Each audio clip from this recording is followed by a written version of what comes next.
progress of the Odyssey book by book, following everything that happened. And we've always taken that for granted. Of course, what we're taking for granted is that those who are listening are actually reading the Odyssey along with us, or as we talk, that you're reading the Odyssey. And the same will be true to some extent while we're talking about Plato. We're going to talk about the Republic. I think, let's see, we'll probably talk about some of the other dialogues as well. I think you ought to read the Republic and the Apology and the Crito and the Phaedo, all three of those. Yeah. That is the group that's usually called The Trial and Death of Socrates. Right. That is a kind of a trilogy there. Right.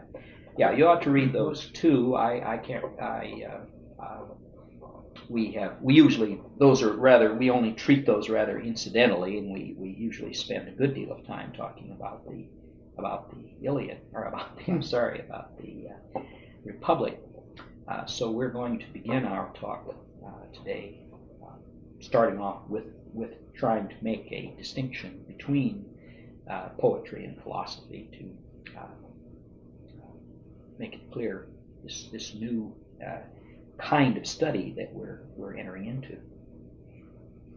I must say this time, I've been out of steady teaching now for, it's turned out to be a number of years. It only seems like a few weeks in some senses, but it's been a long time, and I haven't read the Republic in a long time. It used to be when we taught this every year, although I confess I didn't always read it every year. You get so busy with a full schedule of teaching that you do rely a great deal on your memory. But still, I always looked at it. I read something. That is, I would refresh my memory by reading it. So I might say that for the last 25 years or so, I'm sure Mr. Quinn is still doing this, it would be fair to say, more or less, that I read the Republic every year. I in some way read it every year. But now I've been out of it for quite some time, and I picked it up just the other day and started to read it. I got through book one and put it down, and it was a marvelous thing to do. Again, the old awe comes over you when you begin to read this book, and especially that marvelous beginning when Socrates is surrounded by some of his students and forced to come off to a kind of party, a kind of a private, quiet banquet. That's a paradox, but a small party of his friends, and they sit down on a terrace overlooking the harbor of Athens to watch a display of some sort that's going to go on in honor of a goddess.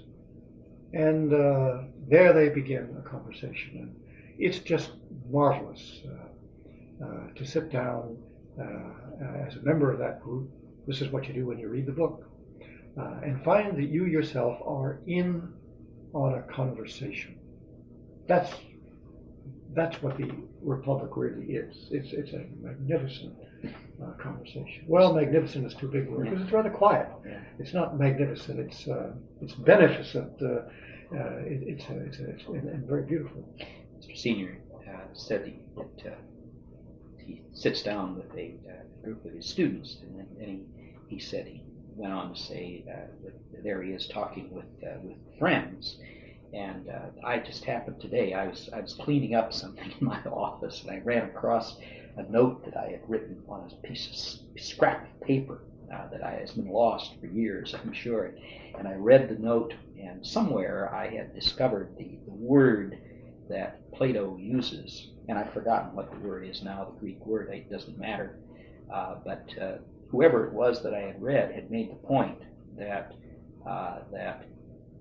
Plato doesn't use the word student at all in talking about these young men. That is, his explanation was that I guess it's didacticos or something like that. It is a word that sounds familiar to us. They didn't use that word because that was the word that the sophists used, and there are other reasons, of course. But he uses a word that means something like comrades. It doesn't exactly mean friends in the sense in which we use it, but a sort of associates or comrades. People, especially though, I think it has the implication of people that you will sit down and eat with. I think that may be the basic idea. I was going to say, I don't know the word either, but it would have about it, there's a word that they translate guest friend, and it does have to do with people at your table. Yes. Guests, yes. That sense of a guest. Yes. And that's enormously important because we use the word student. Mr. Quinn and I will always use that word because our students were our friends. But in the common use of it in schools and universities, I would say no. Yes. Because it is a sophistical relation. You pay your money, you buy your credit, you enroll in the course, and you pass the test. By golly, that's what a student is. Yeah, and there is there's friendship. no friendly relationship between the student and the teacher. It's quite a different. It's really become more and more a business relationship. Contract. Yeah. In fact, they'll hold it to you. Yeah, they use that word for malpractice and so forth nowadays, and I think that's enormously important. What I was reminded of course, was that great scene in the Odyssey when Odysseus starts to tell his tale at Alcinous's banquet. And you said you read that last time. Yeah, on the tape. There's been a little hiatus between the last tape and this tape. We can't remember what we just said. We rather forget what we've said before, but I reviewed a little bit of the tape, and I think I did read that passage. Well, it's only a paragraph. Certainly worth reading again. It's only a paragraph, and Odysseus has been asked to tell his tale. And he says, "Lord Alcinous, my most worshipful prince, it is indeed a lovely thing to hear a bard such as yours with a voice like the gods. I myself feel that there is nothing more delightful than when the festive mood reigns in a whole people's hearts, and the banqueters listen to a minstrel from their seats in the hall, while the tables before them are laden with bread and meat, and a steward carries round the wine he has drawn from the bowl and fills their cups. This, to my way of thinking, is something very like perfection." Now I remember distinctly, you did read that aloud on the tape, and we spent quite some time commenting on that. That translation is particularly felicitous. Again, it's not word for word from the Greek, but it has the spirit and the meaning of it. That is, this, to my way of thinking, is something very like perfection. Yeah, as I recall, we started talking about poetry as being a kind of perfection, that is, as dealing with the ends of things, perfection in that sense of something completed. Now, I was just reminded of that passage when I sat down with Socrates here, and I said to myself, sitting down here on this terrace and beginning to talk about these marvelous questions that come up, about the good and about justice, truth, virtue, to have conversation about high things. This too, this dialogue of Plato is something like perfection. But I've changed the quote. Odysseus says, "This, to my way of thinking, is something very like perfection." And I just said, "This is something like perfection." I left out very, because there is a difference. And what a shocking thing this is going to be to say. And I realize it's paradoxical, and certainly we'll talk about it and distinguish what we mean. But I want to say it. Philosophy is a step down from poetry. Now we know that's not true in many senses, but in this sense it is. That is, it's a step down from perfection. It's a step up in clarity. It's a step up in the way of knowledge. Poets frequently don't know what they're talking about. Poets work in ambiguities. They work in suggestion. When Socrates begins to talk about what's right and what's wrong, right away he distinguishes and tests words against each other and clarifies. And all of that is a step up in terms of your understanding with your intellect of the meanings of these things. And in that sense, philosophy is a step up from poetry. Poetry may be thought of as a preparation for philosophy, therefore. But when you think about perfection, it's a step down. Although it's still perfection, it's still of a very high order. But what I mean is the heart is more deeply moved by Homer,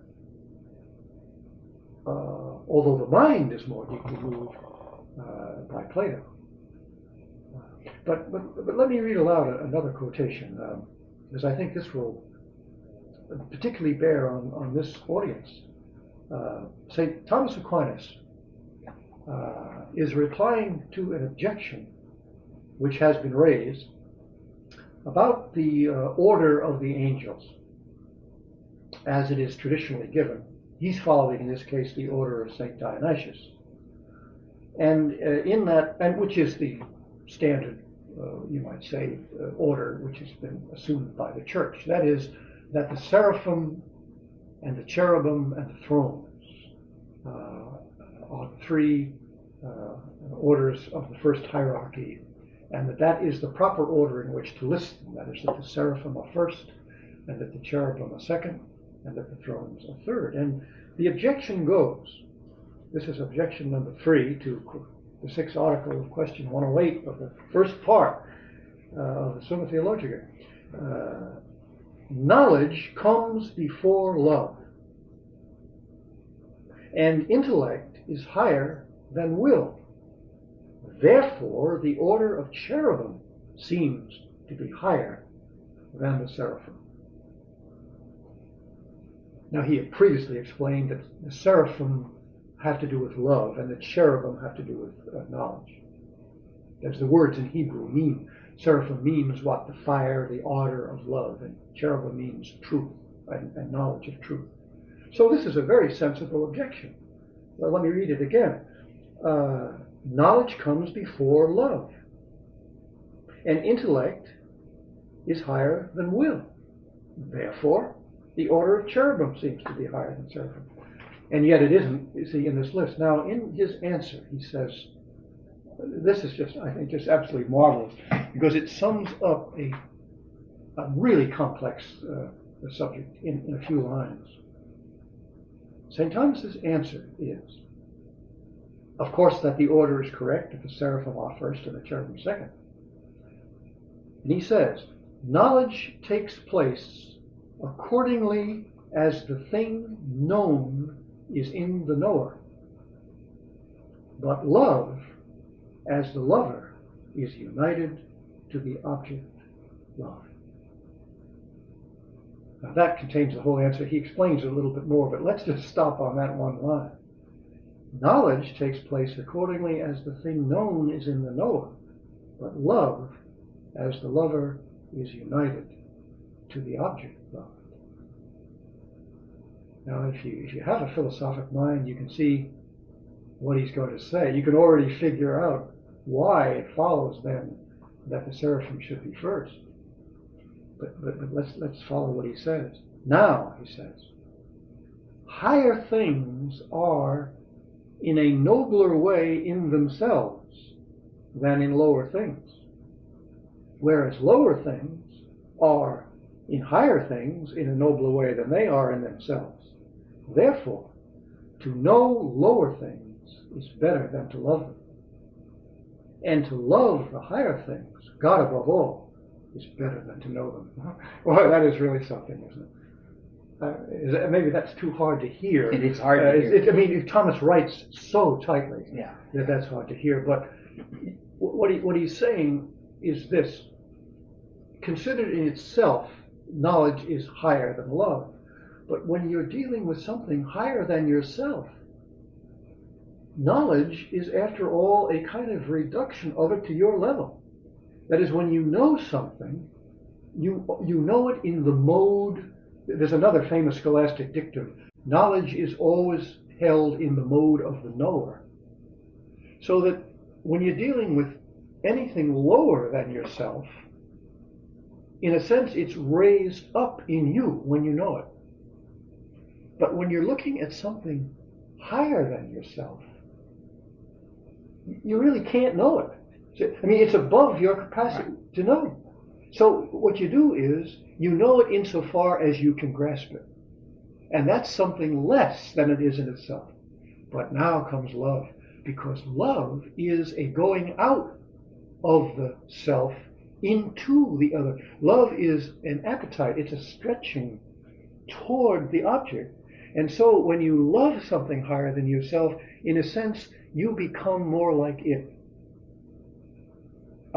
And so love, Thomas says, he says it's better. He says it's better than to know. And I thought that was just a marvelous comment on this whole question of the relation between poetry and philosophy. Philosophy has more of the knowledge, but when you're dealing with something higher than what a human being can grasp, poetry is the language of love. Music, as we were saying, is what Shakespeare says, is the food of love. We usually translate that as something like language. It's the way in which we speak about love. And in that sense, poetry runs before philosophy. We started out by saying poetry comes before philosophy in the order of education. It comes first in that sense. But I just think it's right to suggest that you'll never lose that. It'll always be first for the rest of your life, even in eternity, even in the beatific vision. Love will run deeper than our knowledge. Even when we do have a knowledge of God face to face, they will always be mysteries, where our love will run ahead. And that's why the seraphim are the first of the angels. Yeah, you do, in poetry, I think, as we have said, as we've been saying in these past lectures, that in poetry, we've used words like, you do get a kind of glimpse of the end. And that is perhaps not using exactly the right word, because glimpse implies knowledge. That implies vision. That implies vision. But it's really that your will becomes that you actually have a certain kind of experience of that end. Which you love it, even though you don't yet know it. Yeah, even though you don't know it. You see, the knowledge of poetry, the knowledge that's contained in poetry, is certainly obscure knowledge. It's not clear. Exactly what the poet is saying is a matter for speculation. If you say, well, what is it that Shakespeare is saying, or that is saying in one of his plays, or what is Homer saying in the Odyssey? What is the truth that Homer is getting at? And you can talk about that. You can say, well, it is certainly true that hospitality is a great virtue. You can talk about the poem in that way. But you say, well, that doesn't really. But what is hospitality? And you say, well, Homer doesn't tell you at all what hospitality is. He just gives you examples of it. You see it displayed in an immediate way. And what happens is that you can see that, I suppose we were talking about the things that your heart is drawn to, that your heart is drawn to those qualities that you see in the poem, to those truths that are present in the poem, even when you're not quite sure that you can explain them. Because philosophy, poetry, above all, doesn't explain anything. There are no explanations. Poetry is not explanatory. It presents things. It presents. But philosophy... Or we'd say represents, and it's the same word. Represents. Whereas philosophy The philosophy that St. Thomas Explains. is going through. He's explaining. Isn't that wonderful? He's explaining how he says that, and between the words, this is what is so wonderful about a passage like that, is that he himself couldn't have written that without that burning ardor too. Yeah, I mean he has that love of God, which stands behind all of those things that he says. But that couldn't be said more clearly. I've never, Yes. he himself says it elsewhere. As a matter of fact, I just happened to be reading this passage for another reason, and it just jumped out of the page. I thought it was marvelously appropriate to this question. But I don't think he himself has ever put it more succinctly than that. That first sentence there: knowledge takes place accordingly as the thing known is in the knower. See, one could stop and meditate on that for an hour or for a week. That's enormously important to see that. Knowledge takes place accordingly as, that is, just as, in the mode of, that's what that means, as the thing is known in the knower. And when we say that we know God, we always have to distinguish. We know him in the mode of human knowledge. We don't know him as God knows himself. That is absolutely impossible. Yeah, well, and everyone knows. That's the mystery. Who's thought about this? That is that kind of knowledge of God is a profoundly inadequate knowledge of God. It is. It's almost nothing. It's almost nothing. It's almost really. It's almost it's precious. Nothing. Yeah. It's precious, but it's almost nothing. And any knowledge that we have of God is always a reduction of God.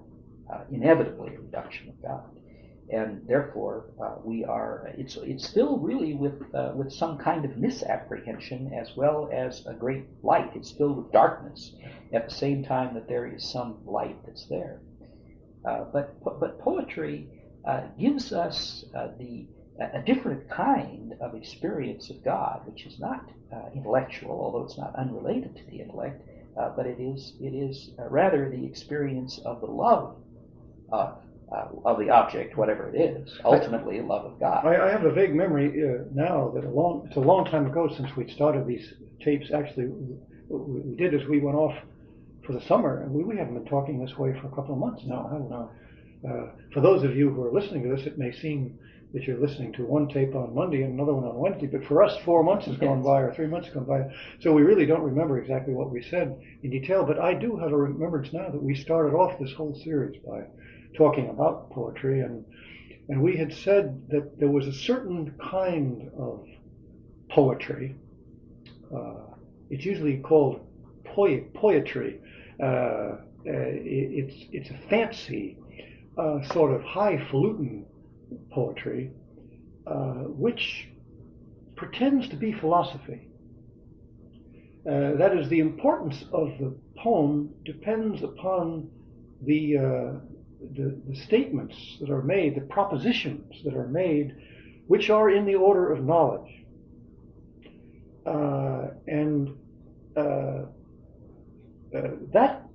That's not what we mean when we use the word poetry. There isn't even what we might call philosophical poetry, but Homer isn't one of them. George Santayana wrote a book called Three Philosophical Poets. Homer was not one of those three, nor was Shakespeare. There are poets who do write in a kind of quasi-philosophical mode, and some of that poetry may indeed be very great. Santayana includes Dante there. I'm not sure he's right, frankly. Yeah. I really am not sure. He includes right. Lucretius. But that would be right. And that's certainly right. Yeah. It's certainly right. I don't. Goethe is the other one, I think. I can't remember. Frankly, even who it is. Yeah. But it certainly isn't Homer. That is, there is a kind of poetry. Somebody once called it the poetry of statement. Isn't that one of the critical terms for it?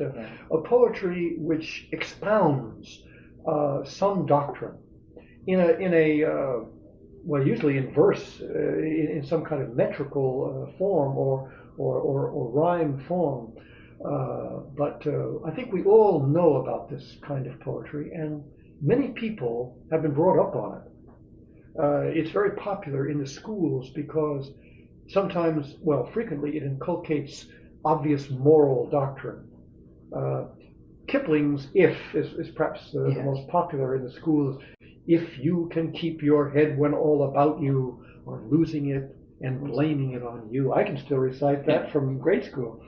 And the whole thing is, it sums up, if you can do all those things, you'll be a man. Well, that inculcates moral aphorisms in the form of very clever rhyme, but that's not poetry. I mean, it's something else. It's very clever and it's very well done, but it's not what we mean when we talk about poetry, and it's not what Odysseus means here when he says the bard doesn't go around reciting if, and Lord knows Kipling has other poems which are poems, but that one is particularly notorious. Okay, what's some other examples? I suppose Joyce Kilmer's the trees is one of those old chestnuts that's been ridiculed a great deal, and it isn't as good as if. But if is very clever, very well. Yeah, it's very clever. Whereas Kilmer's poems, but the punchline of which, but only God can make a tree. That's the whole point of the poem. That's really what the rest of it is all for. All of the business about what a tree is that lifts its arms to God and all that sort of thing it's only there to make a point, which is that only God can make a tree, which is quite true. That only God can make a tree. They're more in the order of doctrine. With Kipling, it's in the order of moral precepts. Yes. But both of those, they call it didactic poetry sometimes. The purpose of it is to not just to announce, but to inculcate a proposition, because there is something about verse and something about poetry. There is a music there, and the music has about it a poetic power to get under the skin. That is, it's a kind of an inoculation. It does get into you. You do remember it in a way. If a moralist just came at you and tried to say to you, now, if you can keep your head and everybody else is losing it, now, boy, that's a good thing. You wouldn't remember it. But when he puts it in the metrical form, darned if it doesn't get into your head and you find yourself singing it. And the same thing, I'm afraid, with trees. It's one of the most famous poems in the world, and everybody says, oh, but only God can make a tree. Whereas if you tried to argue that with somebody, he might not remember. So there is, about didactic poetry, something of the poetic mode, but it's using poetry. Isn't this, we certainly talk about this too. The difference between the use and the fruit, the difference between looking at the world as a means and looking at the world as an end, or things, some God as the end, but looking at the world as pointing toward the end. Poetry has to do with considering the ends of things. And when you put poetry to use, when you turn it into something useful as a means to some other end, we all do feel a little bit uneasy about that. It's an abuse somehow of the art. You have the feeling that the muse doesn't like that. She's being used, and it's almost like using love as a means to an end, rather than taking it as it should always be taken as an end in itself. I have noticed, especially during the last few years, although I suppose it's something I've noticed over my whole career, that there's a very strong inclination on the part of young people to want to put poetry to a moral use. That is, they want to find the moral, and that they use as the justification for the poem. This comes out particularly. That is, you can find a moral. You can find a lot of morals, in fact, in the Odyssey, sure, if you want to. Sure. You can draw morals out of the Odyssey, and I would even say that there are morals there to be drawn out. That is, that it isn't at all difficult. I think we once asked that as an examination question. We said, what would you say the moral of the whole Odyssey is? That's a hard question to ask. And it's hard and very good. And it's an interesting question. And there is more than one answer. Oh, there are a lot. I mean, it's not easy in the answers. sense that maybe Homer would have a hard time answering. Yes, yes. I'd say that it's one of those questions that does depend on how you look at it. But you'd say that isn't really what the Odyssey is all about. That isn't what justifies the Odyssey. It's a good question, but it's rather dangerous because it rather encourages students to think that that's why you read poetry, is it's going to improve your morals or it's going to give you a truer vision of life than the one that you have. We have always included the reading of Aesop's fables in this course, and I think you ought to read Aesop's fables. Another very famous Greek book, often taken as a kind of children's book. But whatever edition you get of Aesop's fables, we've always read the one that's published in this Penguin series. You will always find that at the end of the story there is a moral to the story. And what we have always said is that those morals are something that they've been added to the story. Aesop never wrote them. Aesop did not have any moral to his story. Once upon a time, this is one of the easy ones to remember. They're all good to remember. This is a short one. Once upon a time, a serpent came to Zeus with a rose in its mouth. And Zeus said, "I never accept roses from snakes." Now, what's the moral? They say. Now, what do I forgot? I forgot what they say. You always forget the moral. You forget the moral because once again, there might be several morals. You might take it from the point. The moral is never accept gifts from strangers. No, the serpent isn't a stranger. From bad people. Bad people. Never accept even good gifts from bad people. Is that the moral? Something like that. Something like that. Yeah. But go back to the fable. That fable is so far beyond that moral. See, love runs beyond knowledge, doesn't it? I mean, there's something marvelous about that. There is a kind of perfection. You say there's a kind of perfection about that. The choice of the rose, as the gift. They have a little picture in the book, as I remember, of the illustration. Again, a picture. Smile on a picture with the snake. How would a snake present a rose to the god? Well, he'd have to have it in his teeth. So they have a picture of the serpent with the rose in his mouth, and you think, there is a kind of with a little smile. So presenting it. Gee, that's a beautiful story.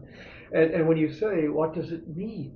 People usually say, well, what you mean by meaning is moral. Yes. That takes the moral. And then, but there is a moral. Yeah, I'm sure there is. We'd agree, and there's nothing wrong with even citing that and using that for the moral. It's been done by many people, and it's very, very good to do that.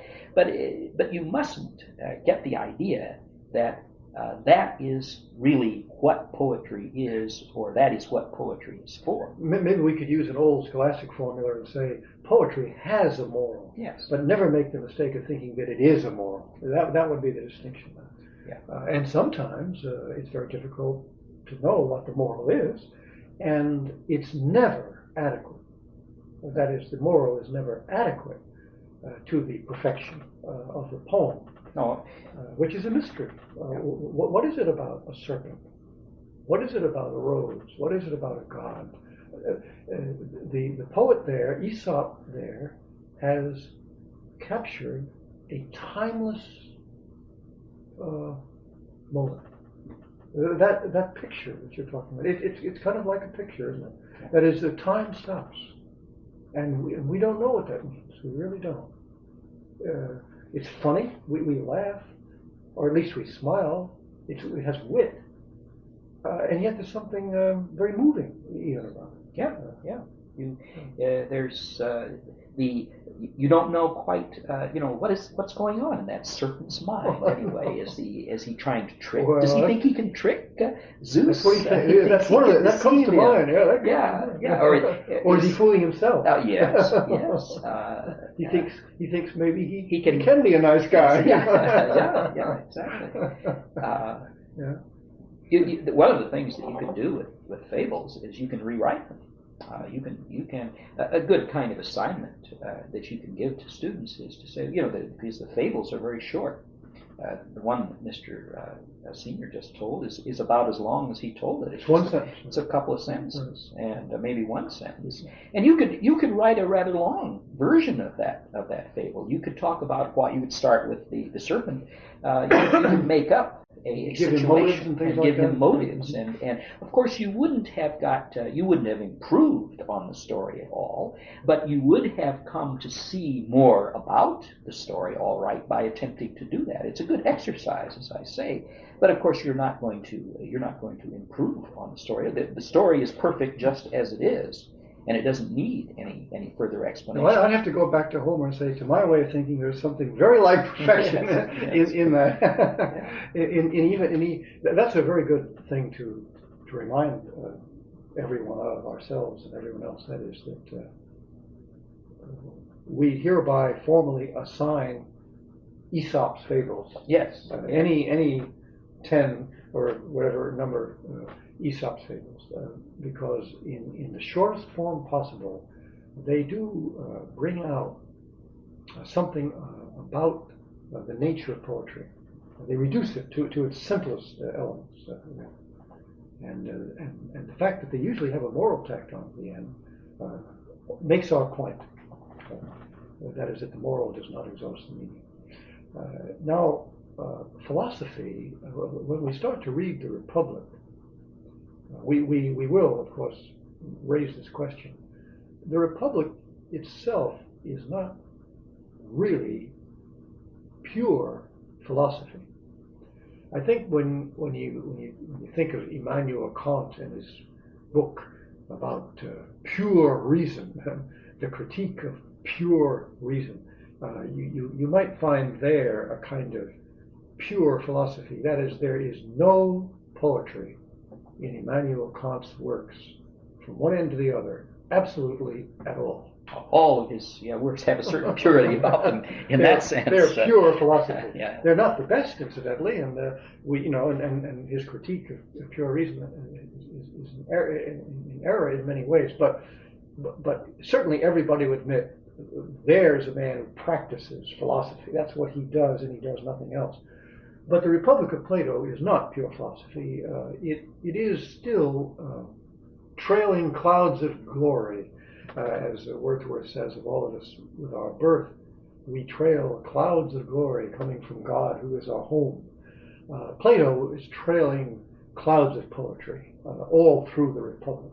That is, it is a dialogue, it has characters, there is a kind of a plot to it, there is a story to it, especially to that first book.